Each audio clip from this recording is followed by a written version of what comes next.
आज हम करेंगे क्वेश्चन नंबर 15 एक्सरसाइज 9.1 एनसीईआरटी कक्षा 10वीं। क्वेश्चन नंबर 15 क्या कहता है कि एक सीधा राजमार्ग एक मीनार के पाद तक जाता है। मीनार के शिखर पर खड़ा एक आदमी एक कार को 30 डिग्री के अवनमन कोण पर देखता है, जो कि मीनार के पाद की ओर समान चाल से चल जाता है। 6 सेकंड बाद कार का जो अवनमन कोण है वो 60 डिग्री हो जाता है। इस बिंदु से मीनार के पाद तक पहुंचने में कार के द्वारा लिया गया समय है वो निकालना है। ठीक है, क्वेश्चन आसान है, बस थोड़ा सा समझने की क्या रहेगी ज़रूरत है वो रहेगी। क्वेश्चन में क्या कहता है कि एक सीधा राजमार्ग है, ये सड़क है सीधी, और यहाँ पर रहेगी एक मीनार। ठीक है, एक कार है सीधे राजमार्ग पर चल रही है। मीनार के शिखर पर एक आदमी खड़ा है यहाँ पर, और वो सड़क पर चल रही कार को देखता है, और जैसे वो देखता है तो अवनमन कोण बनता है 30 डिग्री। मान लेते हैं कार यहाँ पर है। जब आदमी इस कार को देखता है तो इसका जो अवनमन कोण है वो कितना बनता है इस कार के अनुसार, इसका जो कार की पोजीशन के अनुसार इसका अवनमन कोण है वो उस टाइम बनता है कितना, 30 डिग्री बनता है।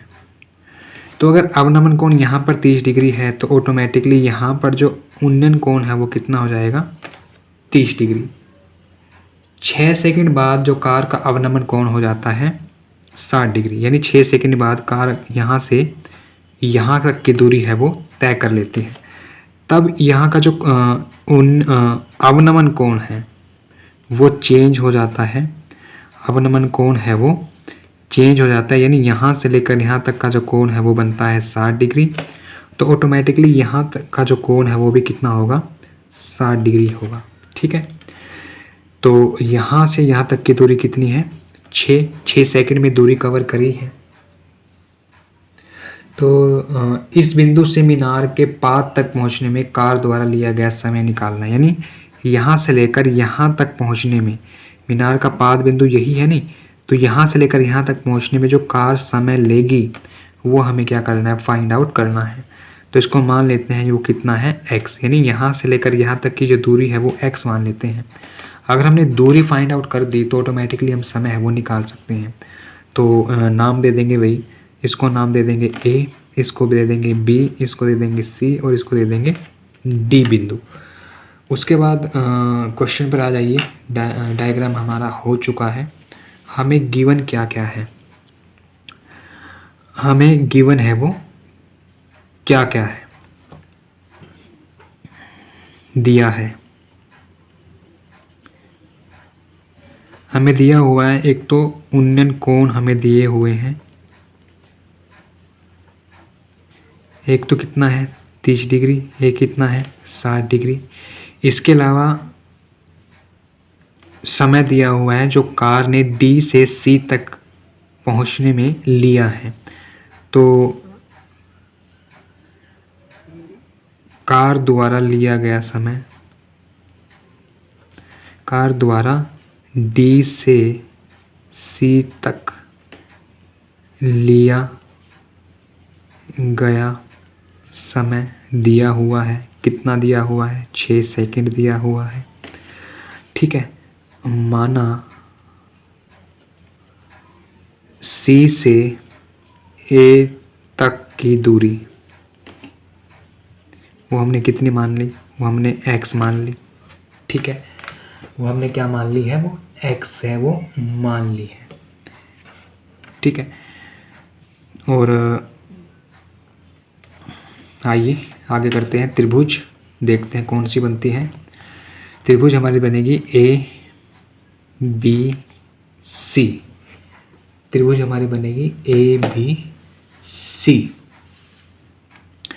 त्रिभुज ABC में, त्रिभुज ABC में AB बटा AC, AB बटा AC। AB हमारा क्या है, लंब है, AC हमारा आधार। एंगल क्या बन गया, टेंजेंट 60। ए बी हमारा कितना है, ए बी ही है। ए सी हमारा कितना है, एक्स है। tan 60 की वैल्यू √3, tan 60 की वैल्यू कितनी हो गई, √3 हो गई।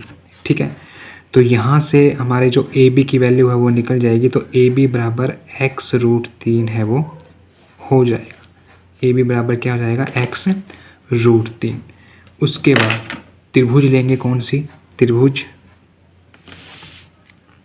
ए बी डी, त्रिभुज ए बी डी में ए बी बटा ए डी, ए बी बटा ए डी आ जाएगा, ए बी बटा ए डी। ए बी कितना है, ए बी हमारा कुछ नहीं है, निकालना ही है। और ए डी हमारा कितना है, ए डी हमारा है ए सी प्लस सी डी। तो ए बी बटा ए डी हमारा बन गया टेंजेंट। एंगल कितने का है, 30 डिग्री का है। तो ए बी हमारा कितना है, ए बी हमारा ए बी ही है। और ए डी हमारा है ए सी प्लस सी डी बराबर tan 30 की वैल्यू होती है 1/√3, 1/√3। तो ए बी कितना है, ए बी हमारा है ए बी, और ए सी हमारा कितना है x, और सी डी हमारा कितना है 6 बराबर 1/√3। तो यहाँ पर क्या करेंगे, क्रॉस मल्टीप्लाई, क्रॉस मल्टीप्लाई करेंगे तो यह आ जाएगा ए बी √3 बराबर x प्लस 6। ये आ गया हमारा समीकरण नंबर 2। ये कौन सा था, समीकरण नंबर 1। अब हम क्या करेंगे, यहाँ से ए बी का मान यहाँ से यहाँ पर रखेंगे भाई। तो रखेंगे, लिखेंगे ए बी का मान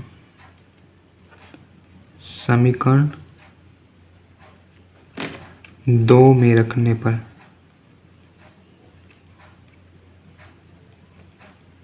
समीकरण 2 में रखने पर, तो ए बी का मान कितना है, ए बी का मान है x √3। तो यह आ जाएगा x √3 गुणा √3 पहले से ही है, तो x प्लस 6। ठीक है, x √3 की मल्टीप्लाई 3 बराबर x प्लस 6। यहाँ पर आ गया, कितना आ गया, यहाँ पर आ गया 3x बराबर x प्लस 6। इस x को इस तरफ लेकर आएंगे तो 3x माइनस का x बराबर 6। ठीक है, 3 में से एक x गया तो 2x बराबर का 6, और x बराबर 6/2, 2 तिया 6।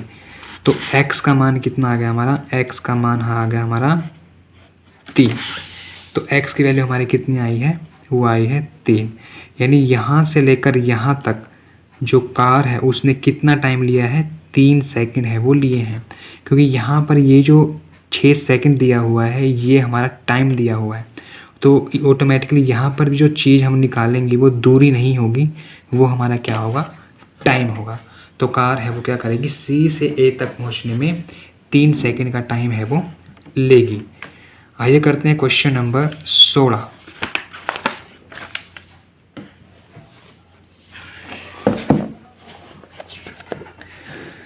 क्वेश्चन नंबर 16 देखिए, मीनार के आधार से एक सरल रेखा में 4 मीटर और 9 मीटर की दूरी पर स्थित 2 बिंदुओं से मीनार के शिखर के उन्नयन कोण पूरक कोण है।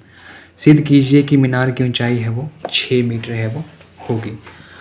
इसमें दिया हुआ है कि मीनार की ऊंचाई है वो 6 मीटर होगी, ये हमें सिद्ध करना है। ठीक है, पहले से ही ऊंचाई है वो दे रखी है। तो क्वेश्चन नंबर कौन सा है, ये 16। क्वेश्चन नंबर 16 क्या कहता है कि मीनार के आधार से एक सरल रेखा में, हमारा ये मीनार है, ये मीनार का आधार है, एक सरल रेखा से, यानी ये हमारी सरल रेखा है। ठीक है, 4 मीटर और 9 मीटर की दूरी पर, यानी यहाँ से लेकर यहाँ तक की दूरी कितनी है 4, और यहाँ से यहाँ तक की जो दूरी है वो कितनी है 9।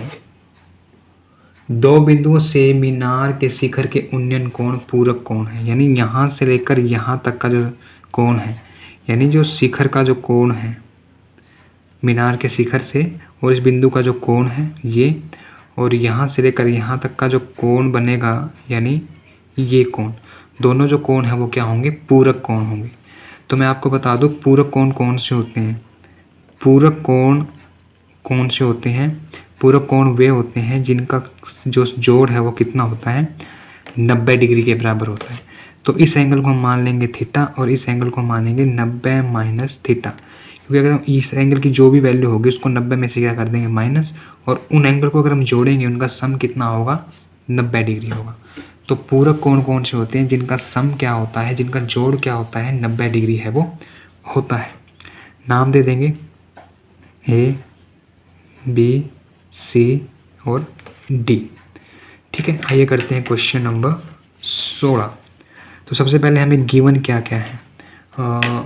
एक बात रहती है इसमें से, हमें दिया हुआ है कि मीनार की ऊंचाई 6 मीटर है। ये हमारी मीनार है, इस मीनार की ऊंचाई हमें 6 मीटर दी हुई है, ये हमें सिद्ध करना है।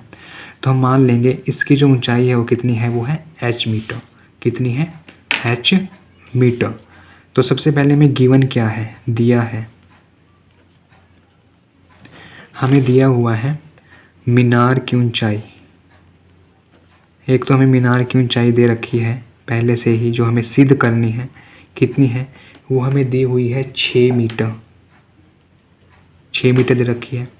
ठीक है, इसके अलावा जो BC है वो हमें 4 दे रखी है, और जो BD है वो हमें दे रखा है 9 मीटर।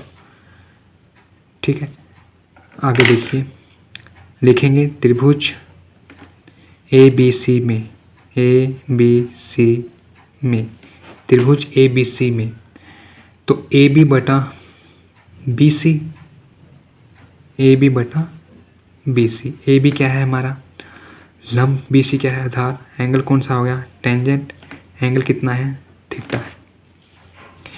AB कितना माना है हमने, h माना है। AB कितना माना है, h माना है, और BC कितना माना है, 4, किसके बराबर है, टेंजेंट ऑफ थीटा के। समीकरण नंबर 1 मान लेंगे। ठीक है, उसके बाद त्रिभुज, कौन से त्रिभुज, ABD, त्रिभुज ABD में, त्रिभुज ABD में, ABD, AB बटा BD, AB बटा BD। AB हमारा क्या है, लंब है, BD हमारा आधार, लंब बटे आधार, टेंजेंट, एंगल कितने का है, 90 माइनस थीटा। AB हमारा कितना है, AB हमारा h है, BD हमारा कितना है, 9 है, और हमें पता है ये हम कर चुके हैं, जो टेंजेंट 90 माइनस थीटा ये कोट थीटा के क्या होता है, इक्वल है वो होता है। ये किसके बराबर आ जाएगा, कोट थीटा के। समीकरण नंबर 2।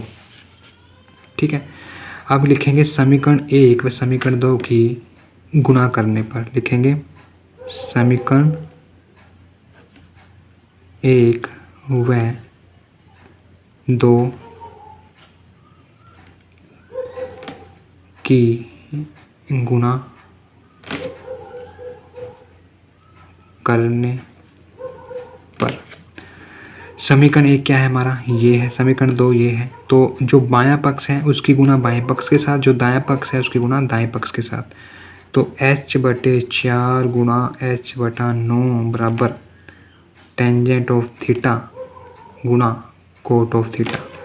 h की h के साथ गुणा कितनी आ जाएगी, h का स्क्वायर 4 निमा 36 बराबर टेंजेंट ऑफ थीटा गुणा कोट को मैं लिख सकता हूँ 1/10 ऑफ थीटा, कैंसिल आउट। तो h का स्क्वायर बराबर 36 बराबर 1, और h स्क्वायर बराबर 36, और h बराबर स्क्वायर रूट ऑफ 36 यानी 6। तो हमारी जो ऊंचाई है वो कितनी आ जाएगी, जो ऊंचाई है वो हमारी कितनी आ जाएगी, तो h बराबर कितना आ गया, 6। यही हमें क्या करना था, प्रूव है वो करना था। ठीक है, तो जो हाइट है वो कितनी है, तो हाइट है वो जो हमें 6 दी हुई थी वो हमने क्या कर दी, प्रूव है वो कर दी। तो ये था प्रश्नावली 9.1 का क्वेश्चन नंबर 16, और इसके साथ ही ये जो चैप्टर है, चैप्टर नंबर 9 हमारा कंप्लीट हो जाता है। चैप्टर नंबर 8 भी मैंने अच्छे से करवा रखा है। उसके जो लिंक है वीडियो का वो डिस्क्रिप्शन में मैं डाल दूँगा, वहाँ से आप वीडियो को देख सकते हो। अगर वीडियो अच्छी लगी हो तो वीडियो को लाइक करें, कमेंट करें और चैनल को सब्सक्राइब है वो ज़रूर करें। जय हिंद, जय भारत।